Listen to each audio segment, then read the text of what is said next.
আজ সকাল থেকে বৃষ্টি আবার শুরু হয়ে গেছে। অনেকদিন পর আবার বৃষ্টিটা শুরু হলো। আকাশ একদম অন্ধকার করে রয়েছে। কিন্তু আজ আমার বাইরে বেশ কিছু কাজ আছে। সেগুলো কি করে করব আমি জানি না। কারণ এখনো অবধি বৃষ্টি পড়েই যাচ্ছে।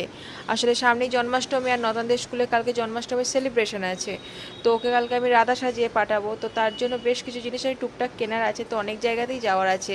সব জায়গাতেই অল্প অল্প কাজগুলো রয়েছে। সেই জন্য ভাবছি আমি কি করব এখন।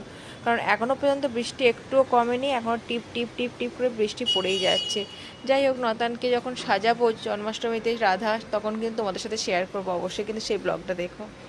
যেতে যেতেই দেখি রাস্তার উপরে আবার বসেছে একটা এক্সিবিশন, তাই কোনো কিছু না ভেবে ঢুকেই পড়লাম। গেলাম না জামা কাপড়ের সেকশনে, কারণ গেলেই মনে হবে কিছু কিনি কিছু কিনি, কিন্তু এখন কিছু কিনবো না, প্রচুর বৃষ্টি পড়ছে। তাই একটুখানি প্লাস্টিক আইটেমটা এসে দেখতে লাগলাম যে কি কি এসেছে। বাড়ি এসে একটু ফ্রেশ হয়ে নিয়ে একটু গরম গরম চা করলাম আমার আর শুভর জন্য। এদিকে নতুন স্কেটিংটা নিয়ে চালানো শুরু করে দিয়েছে। এখনো ভালোভাবে আসে না, তবু